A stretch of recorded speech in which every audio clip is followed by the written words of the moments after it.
A hapu, or a group of Māori, are occupying an abandoned school in Northland, and they've been told the government won't talk to them until they vacate the premises. The old Towai School in Hikurangi was withdrawn from sale last week because it's just proving too difficult to sell. Since learning in March that the property was back on the market, Ngāti Hau has asked Te Arawhiti, now they are the Office of Māori Crown Relations, to purchase the property, but they've been declined. Hapu then moved into the site at the end of March and vowed to stay there until there's a resolution. Treaty of Waitangi Negotiations Minister Paul Goldsmith said it was an illegal occupation. He would only consider meeting with the group of Māoris until once they left the site. The Office of Māori Crown Relations says Goldsmith advised Ngāti Hau in April that occupying private property was not an acceptable means of resolving historical Treaty of Waitangi claims, adding in general the Crown did not purchase private property for use in treaty settlements unless there was a willing seller. Now, very quickly, this seller, who owns it? Well, the former school, the Towai School site, has been in private ownership for 11 years since the owner spotted it for sale while travelling between Northland and Auckland. He purchased it for $125,000 from then Housing New Zealand, just on a whim. The owner put it on the market in March this year because he did not have the capacity to do anything with it. His plans to sell it by way of deadline sale were then squashed when the hapu moved onto the land. Now, just 2 weeks ago, the owner died while still waiting for a resolution, and his family have decided to pull it from the market. The agent's listing says they're very disappointed they didn't sell this freehold title before he passed away. It's quite sad, really. They got held to ransom. It got too hard. No one wanted to help them out and get the occupiers off the land. It has become a real mess. Northland-based ACT MP is Mark Cameron. He's waded into the debate and he joins me now. Mark, good afternoon, my friend. How are you? Good to talk to you, Leah. I'm very good. Now, you are a farmer. You're up north. Are you familiar with this school and aware of the occupation?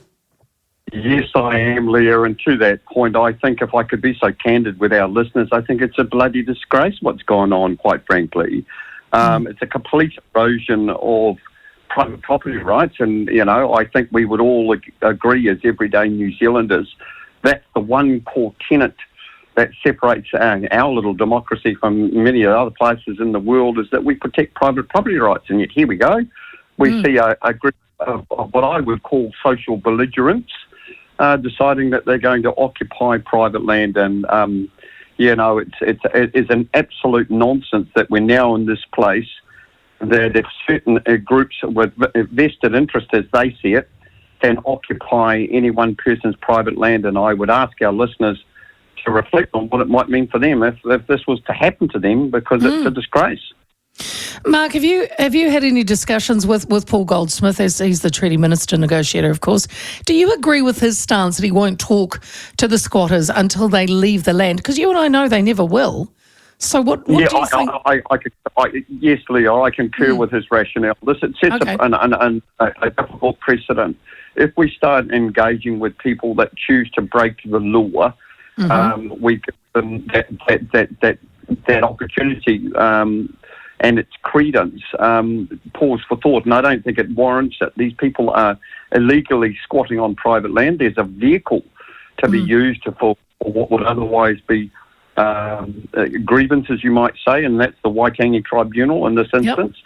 And gracious me, and if they can't find that as a successful pathway, make a bid for the land like any other decent, Kiwi would. You can't just occupy land, and I'd make the point it sets a dangerous precedent that some New Zealanders think they can run roughshod over the law. Because I was going to bring up Ihumato, Mark, which we're all New Zealanders are familiar with, and the Crown bought it from Fletcher's in 2020 for, I think, 33 million. Occupiers were there for 4 years. I mean, what happens if the Crown buys this site? Yeah, well, this is the precedence that it sets, and I think that Ihumato and other situations, Shelley Beach down, and gracious me, there was a couple up in Ahipara and Kaitaia where various groups have decided that land was theirs in a historical sense and by virtue wouldn't be moved along. This sets a precedent that certain groups, and I don't want, wish to go over old ground here, but it really does. It gets the hackles up of everyday Kiwis that work immensely hard, save a bit of money, buy a property, immensely proud of that little property, whatever that property is, and then certain groups decide that no, they can just take it for their own. That's an erosion of all things that we know to be the law. And I think in instance, the fact that the Crown hasn't weighed in like perhaps should, the council, and I'd make the point, Leah, that the police should have moved these people on long ago. Yeah, that's a good point, Mark, because I believe the owners could apply for a court order to get them removed and seek bailiffs, seek costs and stuff. But this often ends up being a very long and costly process, which involves the bailiffs and lawyers and the police. But you are right. I mean, where are the police in this? I'm saddened the fact that they perhaps they don't see it as the civil disobedience for what it is. And I'd make one other point, Leah, in this instance, it destroys the saleability of the property. Yeah. Now, these people are engaged in potentially selling it.